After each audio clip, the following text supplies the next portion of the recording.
세계 최초로 상용화에 성공.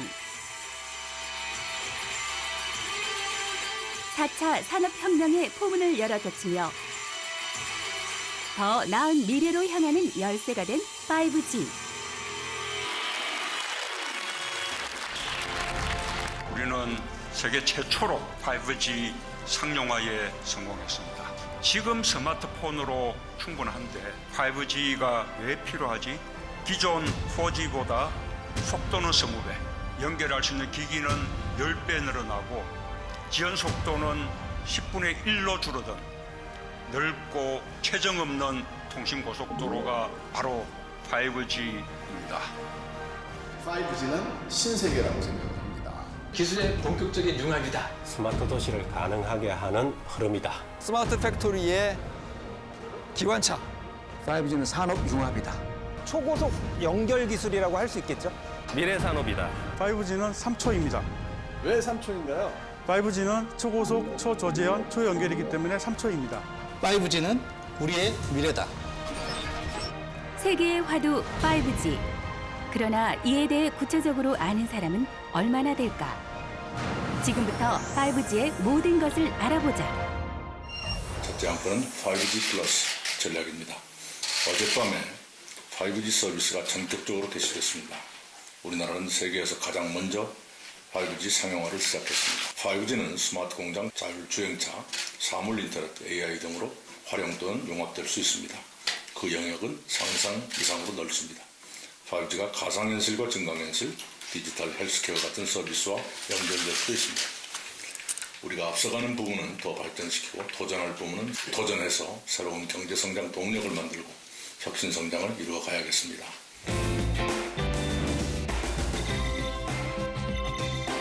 본격적인 5G 세상을 위한 5가지 핵심 서비스 중 하나인 스마트 시티의 현주소를 알아보기로 했다.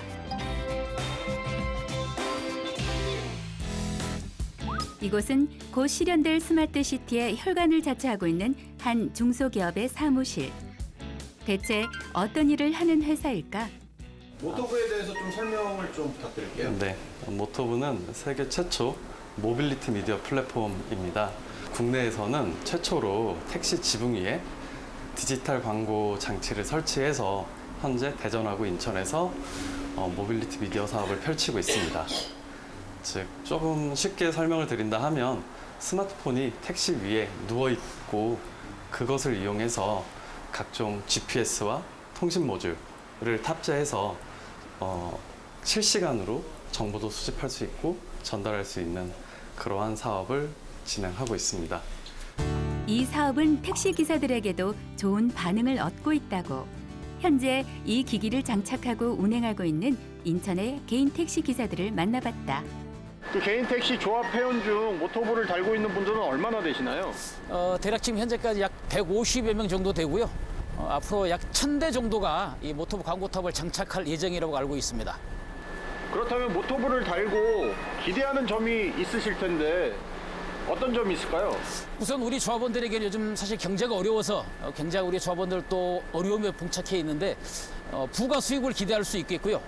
또는 또 승객을 모시면서 승객들도 이 광고에 대해서 또 호감을 가지니까 또 자연스럽게 승객분들하고도 대화가 이어질 수 있어서 그런 점이 좋은 거로 같습니다.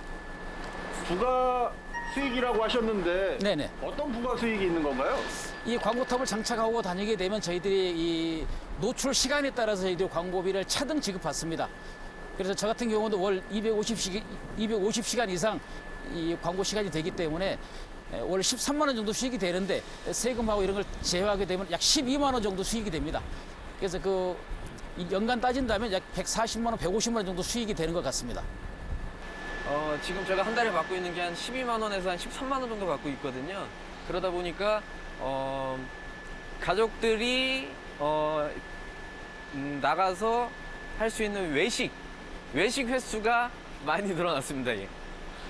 실질적으로 지금 승객분들께서 광고탑을 보고 어떤 반응들이신가요? 택시를 타시고 굉장히 질문이 많으셨어요. 저 큰 게 달린 게 뭔가요? 어떤 분들은 자동차 무단 단속 카메라인가요? 하시는 분들도 있었고, 그래서 질문이 굉장히 많으셨어요. 근데 이제 간단하게 설명을 해드렸고, 설명해드린 부분은 뭐 광고 등이고, 저희가 이렇게 뭐 장소, 이게 어떻게 보면 장소를 저희가 제공해 주는 거잖아요. 그래서 그거를 함으로써 저희가 어느 정도 수익을 받고 있다. 그렇게 제가 설명을 해드렸습니다. 앞으로 이 모토부 광고탑이 어떤 식으로 발전하면 좋을까요? 이런 뭐 광고 등이나 이런 것들도 이제 물론 뭐 수익 면에서도 중요하겠지만 공공 서비스나 이런 거에 조금 많이 좀 심혈을 좀 기울여서 그쪽으로도 좀 신경을 써 주셨으면 좋겠어요. 지금 현재 뭐 미아 찾기나 이런 노인분들, 뭐 치매 걸리신 분들, 잊어버리신 분들 굉장히 많거든요. 근데 저는 그 부분에 대해서 광고탑이 굉장히 지금 장점이 뭐냐면, 기존의 광고들은 정적인 부분이 있지만 택시 광고탑은 이동을 하면서 홍보를 할 수 있고 알릴 수 있다는 큰 장점이 있거든요. 그러다 보니까 그런 공공 서비스들을 제공을 해 주신다면 크게 뭐 미아샤키나 그런 갖고 있는 그런 분들한테 크게 좀 도움이 되지 않을까, 그런 생각을 하고 있습니다. 앞으로 모토부 광고탑이 어떤 식으로 발전하면 좋으리라고 생각하시나요?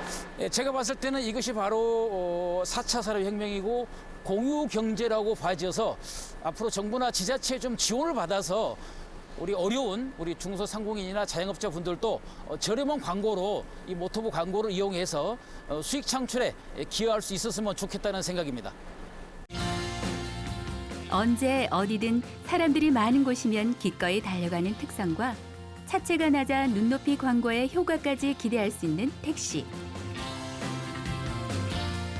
이제 본격적인 5G 상용화에 발맞춰 단순한 광고판의 역할을 넘어 탑재된 GPS를 통해 도시 구석구석의 정보를 모으고 전달까지 하는 스마트 시티의 혈관으로 발돋움하려는 포부도 갖고 있다.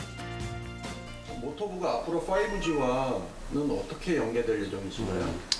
기존의 4G 환경하고는 좀 다르게 5G의 차이점은 쉽게 말해서 데이터를 더 빠르고 안정적으로 전송할 수 있다는 게 장점인데요. 이는 저희가 4G 환경에서 구현할 수 없었던 리얼타임, 즉 실시간성을 최대한으로 살릴 수 있다는 뜻을 의미합니다. 그래서 모토부 디바이스가 5G에 만나게 되면 실시간으로 도로 환경에서 모은 데이터들을 전달하고 그 모아진 데이터가 빠르게 분석이 돼서 다시 그 모토부의 디바이스를 통해서 시민들에게 전달이 될 수 있는 그런 리얼타임을 구현할 수 있다는 게 가장 큰 장점이고요. 많은 택시에 보급해서 데이터를 수집하고 사업을 해갈 계획에 있습니다.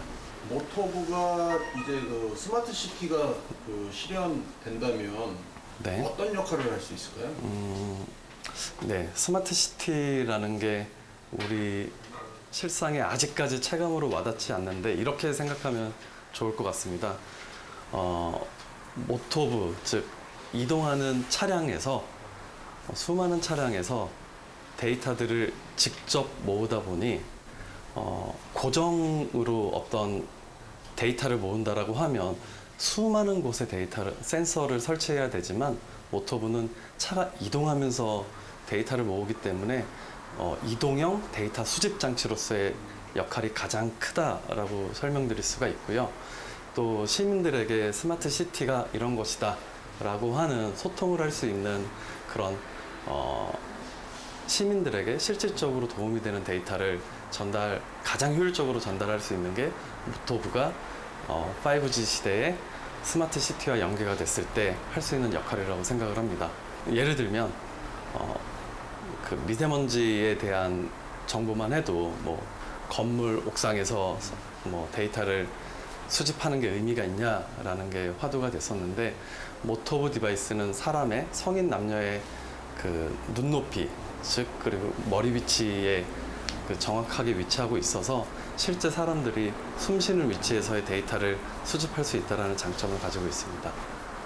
현재 인천시와 함께 사업 추진 중이라고 들었는데 네. 진행 상황은 어떻게 되고 계신가요? 현재 인천 테크노파크와 AI를 중심으로 공공 데이터를 수집해서 최적의 장소, 시간에 시민들에게 필요한 콘텐츠를 전달하는 그러한 플랫폼을 구축하고 있습니다. 이 프로젝트가 완성이 된다라고 하면 인천 시민들은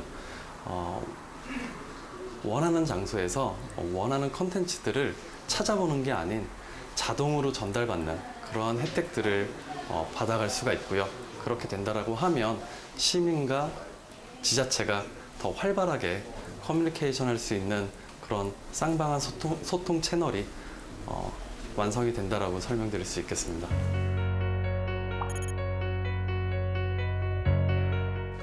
이번에 얘기를 들어보니까 인천에서 그 스마트 기술을 응용한 그 디지털 택시 모토부 시범 사업을 실행하고 있다고 들었는데 인천시에서 기대하는 것이 있다면 어떤 점이 있을까요?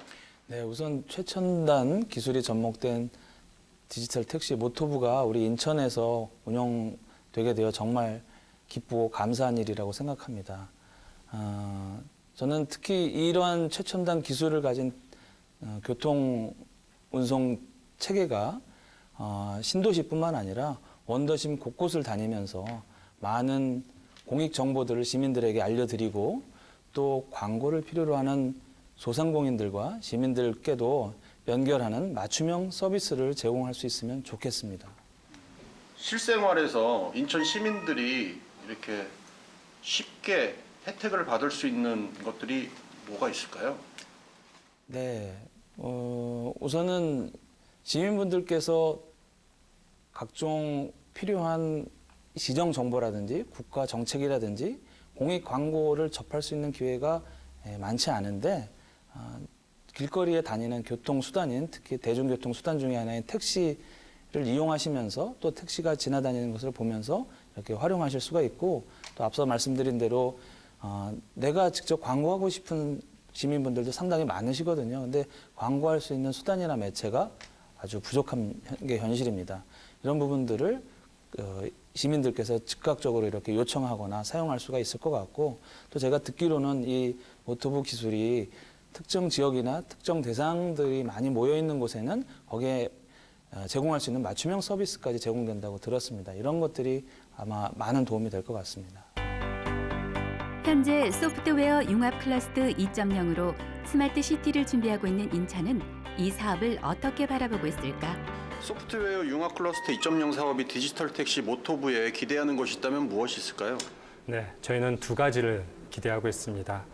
모토부는 실시간으로 시민들에게 공공정보라든지 재난정보를 제공하고 송출하는 시스템을 개발합니다. 이를 저희들이 좀 지원하고 있습니다.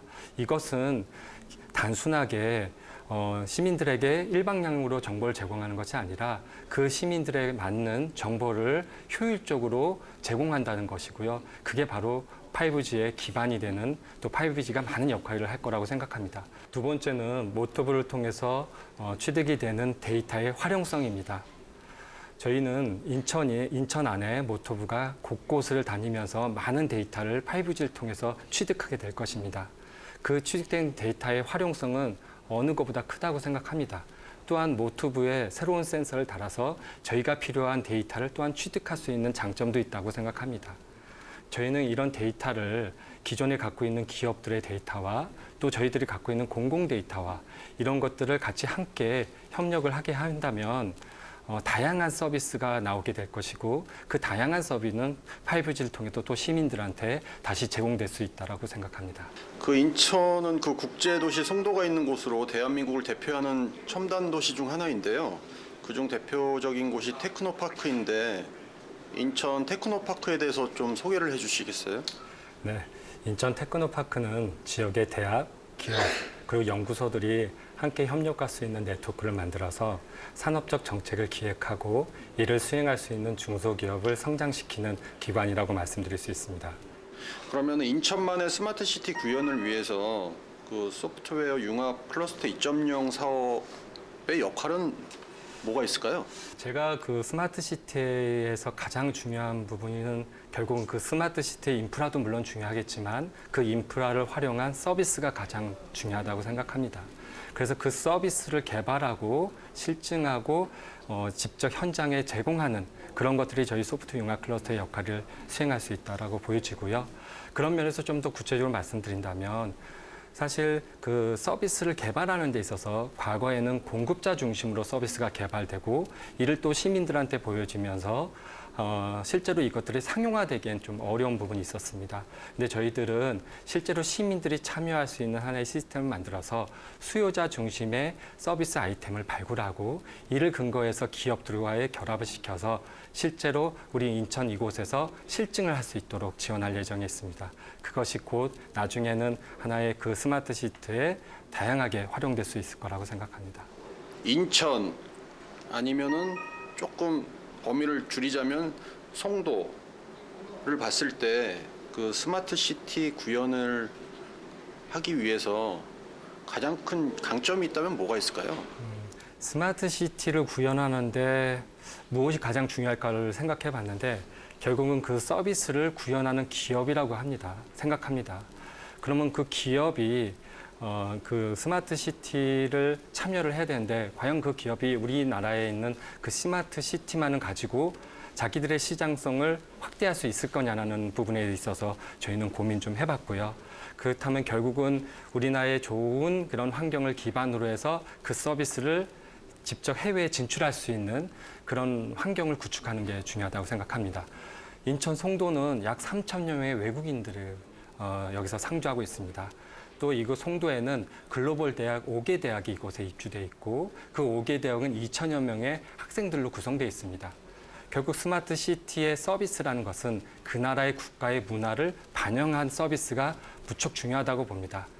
우리나라의 일반적인 그 도시의 그런 개념을 가지고 해외 가면 실패할 수 있는 경우가 많죠. 하지만 이곳은 외국인들이 같이 생활하고 하는 곳이기 때문에 이곳에서 하나의 실증이 이루어진다면 우리나라의 스마트 시티뿐만 아니라 해외의 스마트 시티에도 진출할 수 있는 좋은 공간이 될 수 있을 거라고 생각이 들고 그게 송도만이 할 수 있다라고 생각을 합니다. 그 인천 같은 경우에는 그 야간 경관에도 스마트 시티 개념을 도입하고 있다고 들었는데요. 어떤 부분들이 있나요? 인천 시민분들과 함께 선정한 인천 10대 야간 경관을 조성하고 있습니다. 특히 원도심 곳곳에 빛과 색으로 주야간 명소를 조성하고 있는데요. 송도 센트럴파크, 인천 문화예술회관, 인천 대공원, 또 수봉공원 등의 스마트 월, 홀로그램 등 최첨단 미디어 콘텐츠를 시민들에게 제공하고 있습니다.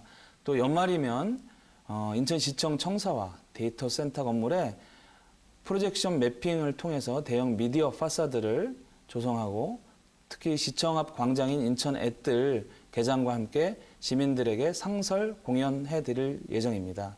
그리고 관공서에 이러한 미디어 파사드를 상설 공연하는 것은 아마도 전국 최초 사례인 걸로 알고 있습니다.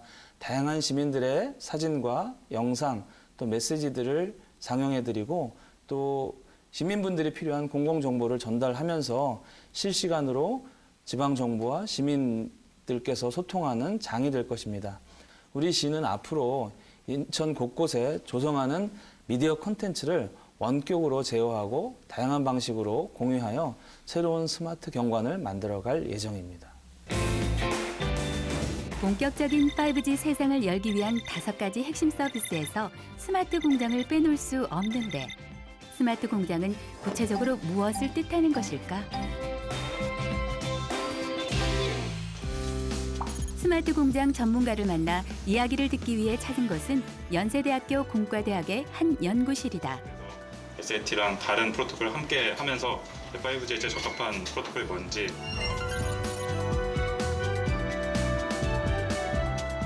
스마트 공장이란 게 무엇인지 좀 구체적으로 좀 설명 좀 부탁드릴게요.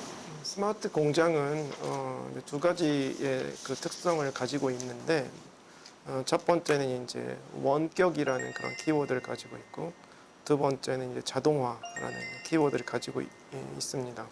그래서 보통은 이제 자동화라 하면은 예전에는 사람들이 뭔가 뭐를 만들어내는데 이렇게 사람들 들어가서 하는데 이제 자동화라 하면 사람이 배제된 상태에서 로봇이라던가 기계들이 이제 하는 그런 거가 있었고요. 그 다음에 이제 원격이라고 하는 거는 실제로 그 공장을 운영하는데 운영자가 현장에 가 있지 않고 원격에서 그 공장을 제어하는 이제 그런 형태가 있는데 이 두 가지가 이제 합쳐진 형태를 오늘날의 이제 스마트 공장이라고 얘기할 수 있고 물론 이게 완벽하게 합쳐지면 정말 극단적으로 좋은 형태의 이제 공장이 되겠지만은 이게 이제 여러 가지 스케일에서 몇 퍼센트는 이 정도, 몇 퍼센트 정도로 이제 합성된 형태가 오늘날의 스마트 공장 형태가 될 수 있다고 할 수 있겠습니다. 그리고 이제 공장의 정의가 굉장히 다양하다고 할 수 있는데 저희들이 이제 밖에 나가서 점심 식사를 이렇게 하잖아요. 그러면은 김밥도 공장일 수도 있는 거잖아요. 우리가 김밥 뭐라고 하는 것처럼 김밥 공장입니다. 사실은 매뉴팩처링이죠. 예를 들면 제가 이제 서울에 있는 본사의 이제 어떤 직원인데 그런 김밥 공장이 굉장히 많은 거예요, 전국에. 그 전국에 많은 공장을 혼자 운영을 하는 거죠. 그래서 마치 이거는 피지컬한 공장이 이제 신촌에 있고 그거에 디지털 카피가 이걸 디지털 트윈이라고 한다 그러면 디지털 카피가 내 사무실에 있는 상태에서 제가 조작을 하면은 그 상태로 이제 뭔가가 생산이 되는 거죠. 거기서 이제 김밥이라고 할 수 있는데 이런 작은 형태의 공장에서부터 뭐 비행기를 생산한다거나 심지어 발전소도 일종의 공장이라고 할 수 있잖아요. 전기를 생산하는 거니까. 그래서 스마트 공장은 굉장히 범위가 넓다. 굉장히 작은 걸 생산하는 거에서부터 굉장히 큰 대규모를 생산하는 대규모 공장까지 굉장히 범위가 넓고 그렇지만은 그거를 보는 두 가지 축은 이제 원격화와 자동화가 얼마나 포함이 됐느냐라는 거가 이제 중요한 요소라고 할 수 있겠습니다. 조금 전에 얘기해 주셨을 때는 이제 모든 분야에 적용이 잘 될 것 같긴 한데 스마트 팩토리라는 게 그래도 좀 더 적합하고 덜 적합한 공장들이 있을 것 같은데 뭐 교수님께서 생각하시기에 가장 적합한 산업 분야는 어느 분야가 될까요? 제 생각에는 공장이라고 해서 굉장히 큰 스케일의 공장, 뭐 자동차라든가 이런 거는 이미 이제 잘 스마트 공장에 대해 잘 하고 있을 것 같은데 보다 저희들이 현실적으로 와닿는 그런 거는 좀 더 작은 스케일의 공장부터 시작하는 게 좋지 않을까. 저희가 작년에 월드컵에서 예선전에서 독일을 축구로 이긴 적이 있어요. 마찬가지로 시계 산업 예를 한번 들어보겠습니다. 시계 산업에 이제 보면 예전엔 저희가 기계식 시계에서는 스위스가 세계적인 회사였죠. 하지만 오늘날 시계 생산량이나 수요량으로 보면은 역시나 스마트워치가 이제 새로운 시계 산업의 주력이 됐고 시계 산업 자체를 이제 스위스 시계 산업 자체를 그냥 보석 산업으로 바꿔버린 거가 되겠죠. 과거의 기계식 생산에서는 독일이 스위스 회사처럼 앞서 나갈 수 있었지만은 앞으로 스마트 공장 시대에는 새로운 형태의 기계라든가 또는 산업 시스템을 한국이 만들어서 앞서 나갈 수 있을 거라고 생각이 되고 그거에 대한 예가 저희가 축구에서 독일을 이겼잖아요. 그거는 그냥 우연은 아닐 거라고 생각이 됩니다.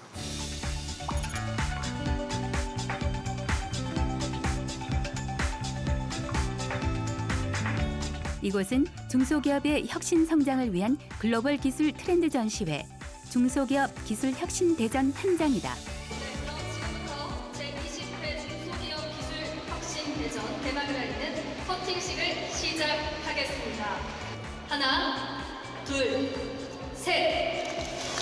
중소기업 기술 혁신 대전은 기존에 있던 기술 박람회와 인재 대전, 품질 혁신 전진 대회 등 중소기업 기술 관련 행사를 통합하여 2000년부터 개최. 올해로 벌써 20회째 열리고 있다. KT 기술이 개발되지 않았으면 그래서 DMA 코리아라고 데이터 네트워크 AI. 올해는 유난히 스마트 공장 관련한 최첨단 전시물이 줄을 이룬 만큼 이제 스마트 공장은 시대의 흐름이 됐다. 5G와 제조 클라우드 연결되어서 움직이고 있습니다. 중소기업에 있는 공장 여러 데이터들은 라이브로 5G를 통해서 연결되고 있고요. 제조 클라우드에 있는 이 회사에서 준비한 전시 부스 또한 최첨단 장비들로 채워져 있는데 현재는 테스트홈에도 지금 레퍼런스를 가지고 시험을 하고 있고요. 자, 오늘 이곳에 스마트 팩토리 관련 전시가 많은데 KT가 구상하고 있는 스마트 팩토리 사업에 대해서 좀 설명 좀 해주시겠어요? 네, 저 KT는 이노비즈협회와 함께 AI 기반 스마트 팩토리를 발전을 위해서 함께 노력을 하고 있습니다. 특히 KT는 이 협력 모델이 대한민국 중소기업에 혜택을 드릴 수 있도록 계속해서 노력을 해 나갈 것입니다. 스마트 팩토리 관련해서 KT만의 특별한 점을 좀 소개해 주실 수 있나요? 저 KT가 가지고 있는 세계 최고의 5G 기술 그리고 엣지 클라우드를 기반으로 하는 제조 클라우드 이 두 가지가 저희가 제공하는 핵심 내용이 되겠습니다. 이를 기반으로 해서 실시간 관제, 아울러 AI, 빅데이터 기반으로 하는 발전 모두 가능할 수 있도록 준비를 하고 있습니다. 오늘 KT 부스에 전시된 아이템들을 좀 소개 좀 해주시겠어요? 네, 알겠습니다. 저희 KT는 중소기업이 스마트 공장을 도입하는 데 있어서 저비용으로 용이하게 구축할 수 있도록 5G 제조 클라우드를 제공할 계획이고, 그리고 아울러서 5G 스마트 팩토리 플랫폼을 제공할 계획입니다. 그래서 오늘 전시는 그 두 가지 주제로 전시를 하고 있습니다. 보시면은 스마트 공장을 구축하기 위해서는 가장 중요한 게 공장에 있는 데이터를 어떻게 클라우드에 올릴 거냐가 굉장히 중요한 포인트입니다. 그래서 보시면은 각 지역에 있는 산단 내에 있는 공장들에 있는 데이터를, 수많은 방대한 데이터를 보안으로부터 더 안전하고, 그다음에 제조 공정을 그대로 반응을 해야 되기 때문에 실시간으로 제어할 수 있어야 됩니다. 그래서 초저 지원으로 클라우드에 올려줄 수 있는 기업 전용 5G를 통해서 올릴 수가 있게 되겠습니다. 그리고 클라우드에서 꼭 필요한 부분이 수많은 데이터를 분석을 해야 되는데, 이미지 데이터도 있을 것이고, 그다음에 센서 데이터들도 있을 텐데, 그거를 컴퓨팅을 하기 위해서는 GPU 팜이라든지 대규모의 컴퓨팅 자원이 필요하게 됩니다. 그리고 두 번째는 아까도 말씀드렸다시피 제조 데이터를 실시간으로 분석하고 다시 분석된 결과를 가지고서 제조 공정에 반영을 해서 설비를 제어해야 되는 게 굉장히 필요하거든요. 그래서 저희는 지금 산단에 가장 가까이 있는 엣지 클라우드를 활용해서 엣지 컴퓨팅이 되어지고 있습니다. 그 다음은 데이터 레이크인데, 이거는 이제 빅데이터 분석을 하기 위해서는 정형 데이터뿐만이 아니라 각각의 센서들 모든 데이터들을 모아서 비정형 데이터도 한꺼번에 저장해서 분석할 수 있는 데이터 레이크가 필요하게 됩니다. 그래서 이런 부분들을 고려를 해야 되고요. 이제 그 다음이 필요한 부분은 사실은 이 각각의 생산 장비와 설비에서 올라오는 데이터들을 실시간으로 수집해서 보여주고, 그다음에 24시간 365 원격으로 관제해주는 플랫폼이 필요하게 됩니다. 이제 그래서 실시간 AI 분석을 해주고, 아까 모인 이 수많은 방대한 데이터들을 빅데이터 기반으로 분석을 해서 분량을 추적하든지 아니면은 뭐 공정에 최적화의 분석 결과들을 가이드를 해드리든지 이렇게 할 수가 있습니다. 그렇다면 스마트 공장 플랫폼은 정확히 무엇을 말하는 걸까? 첫 번째는 여기 미니 제조 라인이 구성되어 있습니다. 이 미니 제조 라인은 5G 협동 로봇과 그다음에 5G 머신 비전을 통해서 실시간으로 공정의 상황과 각각의 설비들의 상태 정보들이 어떻게 취합되고 원격으로 관제할 수 있는지에 대해서 보여드리는 것입니다. 첫 번째는 제품의 라벨 검사를 하게 됩니다. 라벨이 정상인지 비정상인지에 대해서 불량이면 추출 실린더로 빼게 되는 거고요. 두 번째는 라벨 외에 제품의 외관 자체에 불량이 있는지 없는지를 머신 비전 카메라를 통해서 분석을 하게 됩니다. 보시면은 실시간 공정 현황에 대해서 라벨 검사는 양품이 얼마가 되어 있고 불량이 얼마가 되고 있는 걸 실시간으로 보게 되고, 그다음에 누적도 현황을 볼 수가 있습니다. 그런 부분들에 대해서 고객사 관계자들께 지금 공정에 이상이 있을 수 있다, 이런 부분에 대한 가이드를 저희가 해드릴 수가 있게 됩니다. 네. 5G로 가면서 어떤 큰 차이점이 있습니까? 네네.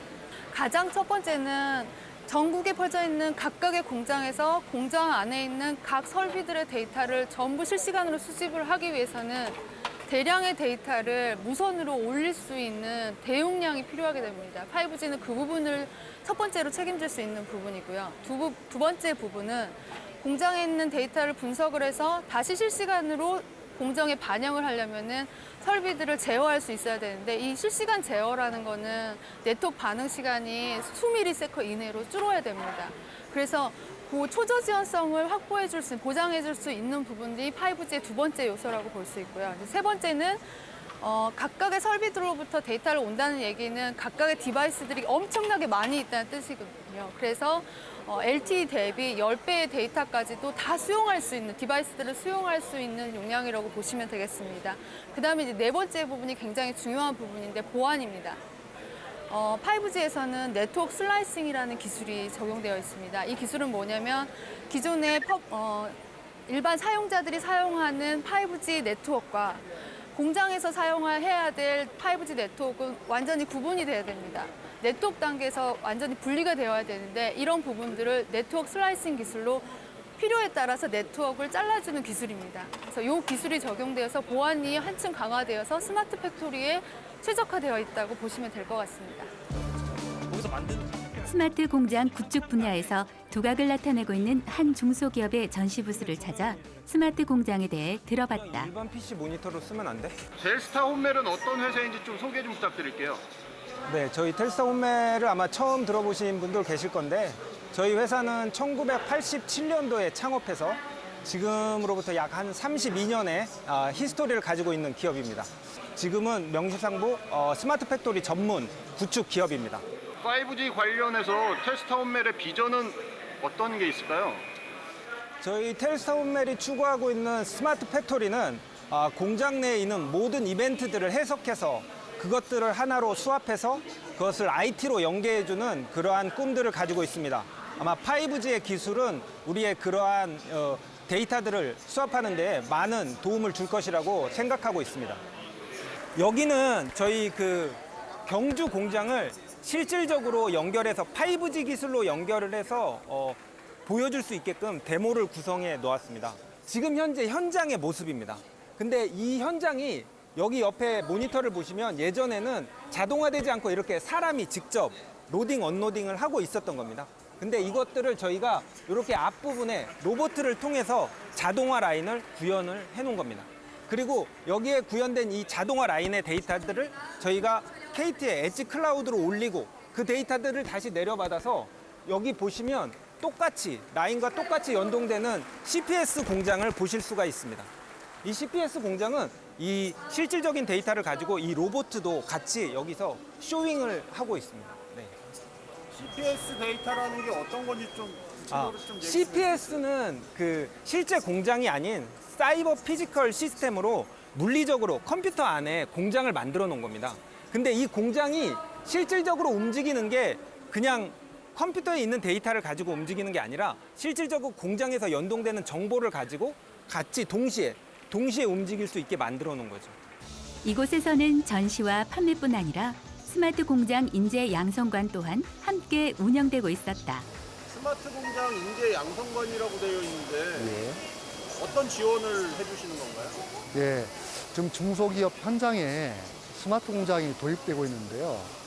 이를 운영한 인력들은 아직 부족합니다.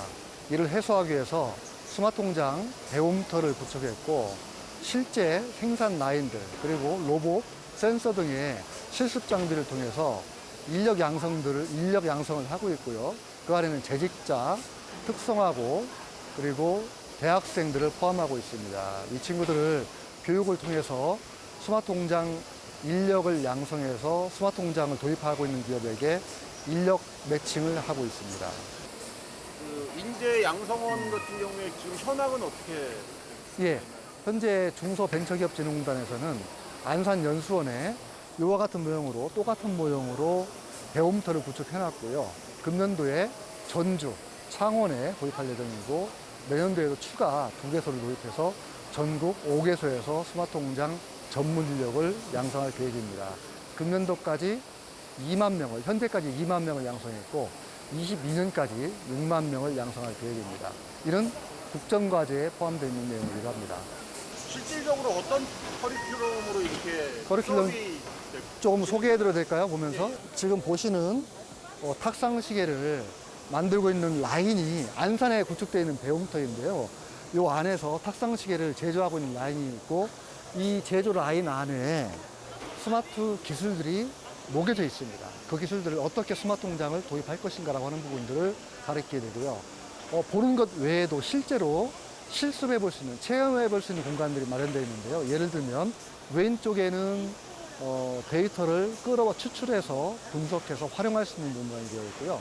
오른쪽은 스마트 공장에서 굉장히 중요시 여기고 있는 디지털 트윈 CPS 기술들이 전시되고 있습니다. 그런 지금 데이터 수집이라든가 CPU 뭐 이런 장치들을 운영하기 위해서는 5G 기술이 필요할 것 같은데 어떤 식으로 이렇게 그 콜라보를 하고? 예. 올해는 현재는 와이파이 기반으로 되어 있는데요. 금년도에는 5G를 도입해서 조금 더 속도가 조금 더 빨라진다고 하면 통신이 빨라지는 부분이기 때문에 서로 주고받는 기계와 사람 간의 통신 속도를 높여준다고 하는 부분들은 상호 커뮤니케이션을 더 높여주는 거고 이게 우리 중기부에서 추진하고 있는 작은 연결이 강한 힘을 끌어오는 그런 원천적인 기술이 된다고 생각하고 있습니다. 스마트 공장에서 생산된 제품뿐 아니라 구축에 필요한 핵심 기술까지 4차 산업과 관련된 전시와 홍보가 주를 이뤘던 2019 중소기업 기술혁신 대전. 명실공히 대한민국 스마트 공장의 미래를 엿볼 수 있었던 시간이었다. 본격적인 5G 세상과 함께 만나게 될 5가지 핵심 서비스 중 하나는 자율주행. 자율주행은 현재 어디까지 진행되고 있을까?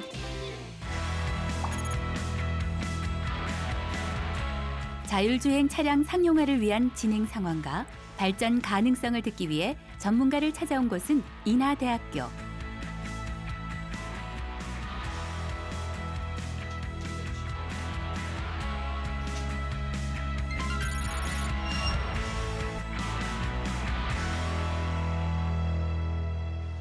일반인들이 자율주행차를 이렇게 직접 접할 수 있는 때는 언제쯤으로 예상하시나요? 그러니까 현재 사실은 이제 상용화된 걸로 보면은 각 회사마다 이제 조금 차이는 있는데 이제 레벨 0부터 레벨 5로 이렇게 이제 자율주행차 수준을 단계를 나누고 그래요. 자, 레벨 0는 우리 이제 인간이 운전하는 차라고 보시면 되고요. 레벨 1은 뭐 크루즈 컨트롤 정도, 이 정도로 보시면 되고, 그 다음에 레벨 2는 ADAS가 뭐 1개 이상의 ADS가 설치돼서 그 우리가 이제 운전자가 사람이 운전을 할 때 이렇게 도움을 받는 정도. ADS의 예를 좀 들어주시면 예를 들어서 뭐 우리가 차선을 벗어나면 경고를 주고 또는 심지어는 이제 ADS하고 이제 제하고 연결이 되면 차선이 어느 정도 이상 벗어날 때 다시 돌아오게 한다든가 이런 것도 가능하잖아요. 레벨 3가 아이즈 오프입니다. 레벨 3가 눈은 신경 안 써도 된다. 유사시에 이제 그 운전 조작 핸들을 갖다가 운전자가 이렇게 가져와야 되는 거죠. 레벨 4가 마인드 오프. 아예 이제 내가 신경 안 써도 되는 거야. 레벨 4는 어느 정도냐면 문제가 생겼을 때조차도 차량이 알아서 해결해야 되는 거죠. 그게 레벨 4입니다. 그렇다면 더 나가서 레벨 5는 그러니까 드라이브 오프라고 그러는데 운전자 자체가 필요 없는 거죠. 그 소리는 뭐냐면 운전자가 필요 없으니까 심지어는 핸들조차도 없을 수도 있어요. 그러니까 이제 한마디로 말하면 로보카? 이 정도로 이렇게 생각하시면 될 것 같습니다. 그러니까 레벨 4 이상을 우리가 완전 자율주행차라고 우리가 정의를 합니다. 예. 그래서 사실은 레벨 3의 자율주행차를 벌써 상용화했다고 주장하는 회사들이 몇 군데 있죠. 예를 들면 아우디 같은데. 예. 그런데 이제 무슨 이제 모델 중에서도 굉장히 이제 상위의 이제 모델들이 그런데 지금 레벨 4 이상의 자율주행차들을 뭐 BMW, 포드 같은 데서는 2023년에 상용화시키겠다 계획을 내놓고 있는 상태입니다. 그 정도로 이제 자율주행이 제대로 자리 잡으면 저희 같은 일반 시민들한테는 실생활에 어떤 변화가 일어날까요? 예를 들어서 자율주행에 의해서 교통의 흐름이 2배, 3배, 4배 좋아진다. 그 소리는 뭐냐면 현재 교통 인프라에 뺏긴 환경들이 사실 교통 인프라가 2배, 3배, 4배 줄어도 현재 효율을 낼 수 있다는 소리잖아요. 그러면 그만큼 향상된 교통 흐름에 의해서 현재 교통에 뺏긴 인프라들을 그 녹지로서 우리 그 시민들한테 환원이 가능해질 수도 있겠죠. 그래서 여러 가지 용도가 생길 수가 있을 겁니다. 또는 그냥 현재 교통 인프라를 유지를 한다면 교통의 흐름이 2배, 3배, 4배 계속 좋아지는 거죠. 사실은. 좋아지는 게 팩트인 거죠? 교통의. 근데 이제 거기에 대한은 약간의 가정들이 있어요. 그러니까 예를 들면 아까 말씀드렸다시피 50대 50, 자율주행차 50, 그 다음에 자율주행차 반, 그 다음에 사람들이 인간이 운전하는 차량 반일 때는 아무래도 효율이 그렇게 좋아지지 않을 것이다. 오히려 나빠질 거라는 예측도 있습니다. 어느 정도는. 근데 이게 이제 70% 이상으로 되면 그러면 이제 사실은 굉장히 효율이 좋아질 거라고 대부분 얘기를 하는데 이런 자율주행차의 비즈니스는 사실은 효용성은 우리 왜 요즘 많이 우리가 얘기하고 있는 그 공유경제 있잖아요. 공유경제와 이렇게 잘 이렇게 융합이 됐을 때 극대화될 수가 있고요. 사실은 앞으로 한 20년, 30년 후에 이럴지도 몰라요. 예를 들어서 이제 저녁 뉴스에 이런 얘기가 나오는 거죠. 오늘 어디 경부고속도로 어디 뭐 어느 지점에서 사고가 났는데 글쎄 사람이 운전을 했대. 어떻게 사람이 운전을 할 수가 있어? 이런 게 이제 뉴스로 나올 수도 있지 않을까 이런 생각이 좀 듭니다. 예. 그리고 산업적으로 보면은 물류 비용이라든지 예. 그런 쪽으로 이제 물류 쪽으로도 자율주행이 이제 많이 접목이 될 것으로 이제 보여지는데 어떤 식으로 그 적용이 되는 건가요? 그러니까 자율주행을 가장 먼저 이렇게 응용하고 싶어하는 서비스군이 어디냐면 그 물류 쪽이에요. 그러니까 예를 들자면 트럭들 있잖아요. 트럭들이 대부분 보면은 화물 운송을 굉장히 이런 그 시간이 타이트하게 이렇게 해서 운송들을 계속 하고 있단 말이에요. 그리고 대량의 화물들이기 때문에 아시겠지만 이렇게 고속도로 어느 부분에 가보면 뭐 끝도 없이 이렇게 화물차들이 오가잖아요. 그래서 예를 들자면 그런 화물차들을 완전 이제 무인으로 해서 무인으로 화물 운송하게 한다는 거죠. 그럼 또 초기 아마 상태는 초기 경우에는 아마도 처음에 제일 앞에 리딩을 하는 선두에 있는 차량에만 사람이 탑승을 해서 뭐 레벨 4 정도의 자율주행을 하고 그 뒤를 완전 자율주행 차들 레벨 4 이상의 이런 트럭들이 이렇게 같이 군집주행이라고 하거든요. 그런 게 가능해지게 되면 물류가 뭐 여러 가지로 경제적인 면에서 또는 교통 인프라를 활용하는 차원에서 굉장히 뭐 좋아지겠죠. 이곳은 5G 상용화가 본격적으로 시작되면 열리게 될 자율주행 시대를 대비해 올해로 세 번째 열리고 있는 국내 유일의 자율주행차 중심의 종합 모터쇼 현장. 대한민국 자율주행 산업의 현 주소를 살펴보고 미래 또한 점쳐보기 위해 찾았다.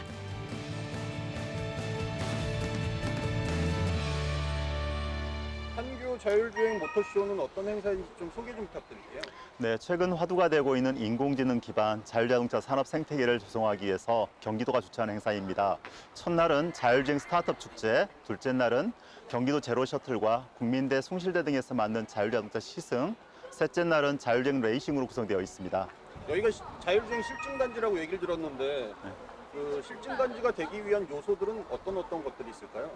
네, 인공지능 알고리즘으로 구현된 자율자동차에 필요한 정보를 제공하는 도로 IoT, 운행과 안전을 관리하는 통합관제센터, 그리고 무엇보다 가장 중요한 것은 이들을 연결해주는 통신망으로 구성됩니다. 운전석이 없는 최초의 자율주행 셔틀부터 탑승해봤다. 지금 탑승하신 셔틀은 이 셔틀이 이름이 있습니다. 저희가 제로 셔틀이라고 부르고 있고요. 그 제로라고 이제 이름 붙인 데는 또 의미가 있는데 이제 사고 제로, 규제 제로, 비용 제로, 네 이런 의미를 담고 제로 셔틀이라고 부르고 있습니다. 그래서 저희 셔틀의 경우는 이제 운전석이 없잖아요. 이제 저희가 오퍼레이터석이라고 부르긴 하는데 운전석이 없는 채로 이제 제작된 차량이 처음으로 자율주행 인증을 받은 차량이기도 합니다. 네, 현재 셔틀에 카메라, 라이다, 레이더, 이제 GPS, 또 이제 신호등 정보를 받기 위해서 V2X 단말기도 부착이 되어 있고요. 이제 그런 센서들을 이용해서 주변에 이제 장애물들도 검출을 하고 뭐 차량, 보행자, 오토바이, 자전거 이런 주행에 방해될 수 있는 장애물들을 검출을 하고요. 저 이제 위치 정보를 또 정확하게 획득을 해야 되거든요. 이제 저희가 아무래도 이제 차량이다 보니까 차선 안에서 안전하게 주행해야 되기 때문에 센치급의 오차를 가지는 그런 위치를 인식을 해야 돼서요. GPS로 먼저 위치 인식을 받고 거기에 더불어 이제 저희 알고리즘 처리를 이용해서 이제 고정밀 맵 기반의 자차 위치 인식하는 알고리즘을 현재 시스템에 적용을 하였습니다. 저희가 지금은 저희 차량만 이제 자율주행 차량이잖아요. 하지만 이제 추후에 자율주행이 조금 이제 대중화되고 이제 이 주변에 있는 수많은 차량이 다 자율주행 차량이라고 하면은 이 자율주행 차량끼리 정보를 주고받는 시대가 올 거거든요. 이제 그런 경우에 또 이제 5G 통신력 기술을 이용해서 자율주행이 이제 가지고 있는 정보들이 엄청나거든요. 이 정보들을 서로 교환하기 위해서 5G가 도입이 될 거라고 생각을 하고 있습니다. 기존의 차량을 직접 자율주행으로 개조한 대학생 자율주행 자동차 경진대회 수상작들도 만날 수 있었다.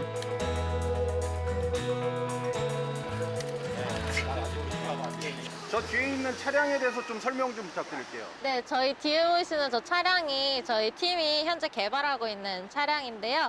현대 i30를 개조하여서 만든 자율주행 차량입니다. 지붕 위에 있는 장치는 어떤 장치인가요? 아, 네. 이 장치는 저희가 센서 박스라고 부르는 장치인데요. 이쪽에 보이시는 센서는 라이다입니다. 왼쪽, 오른쪽, 그리고 가운데에 라이다 3개를 장착을 할 수 있고요. 라이다는 뭔지 좀 설명 좀 해주시겠어요? 일반인들은 잘 모르니까. 아, 네. 라이다는 적외선 빛을 쏘아서 옆 주변의 지형지물을 탐지할 수 있는 센서입니다. 모든 기능들이 자율주행 기능이 가능한 건가요? 모든 기능의 자율주행이 가능하다고는 할 수 없고요. 레벨 3단계의 자율주행을 개발하고자 합니다. 저희는 지금 올해 7월에 열린 현대자동차 자율주행 경진대회에서 모든 미션을 완주를 했습니다. 즉, 통제된 환경에서 보행자를 회피하거나 응급차량을 회피하거나 신호등을 준수하는 등의 자율주행은 가능하다고 보시면 됩니다. 그러면 거의 완벽한 레벨 3의 자율주행 차라고 보면 되는 건가요? 통제된 환경이라는 가정이 필요하긴 하지만 저희가 최대한 가깝게 구현하고 있습니다. 저 차량에도 5G가 굉장히 유용하게 쓰일 것 같은데 어떤 부분에 있어서의 향상이 있을까요? 네. 저희 자율주행 차량에 일단 5G가 사용되는 곳은 V2X 통신과 지도 다운로드 서비스에 사용이 되는데요. 지도 같은 경우에 데이터 양이 매우 크기 때문에 5G 서비스를 사용하지 않으면 클라우드 서비스에서 지도를 다운로드 받기에 매우 많은 시간이 걸리고 그러면 자율주행을 수행하기까지 너무 많은 시간이 걸리게 됩니다. 따라서 5G 네트워크는 시간을 단축하는 데 아주 중요한 역할을 한다고 생각합니다. 5G가 정말로 4차 산업혁명의 기간 통신망이 되려고 그러면 제 생각에는 3가지가 필요해요. 그리고 이 3가지가 조기에 잘 이루어졌으면 합니다. 첫 번째는 뭐 다 아시다시피 적기에 주파수가 공급이 돼야 되고요. 정부 굉장히 잘하고 있어요. 그 다음에 두 번째는 통신사업자가 적기에 충분한 인프라를 제공해주고 있어야 되는데 한국 통신 3사는 잘하고 있는 것 같습니다. 끝으로 제일 중요한 것 중에 하나가 새로운 가치랑 새로운 비즈니스를 만들다 보니 규제가 적절히 따라가줘야 되고 규제를 완화시켜줘야 된다는 게 3번째가 되겠죠. 그 3개가 제대로 갈 때 제 생각에는 5G야말로 모든 타 산업을 연결시킬 수 있는 4차 산업혁명의 중요한 기관망으로 될 거로 기대를 합니다. 무엇을 상상하던 그 이상. 4차 산업혁명에 예정된 미래로 가는 지름길은 5G의 완벽한 상용화와 함께 열리게 될 것이다.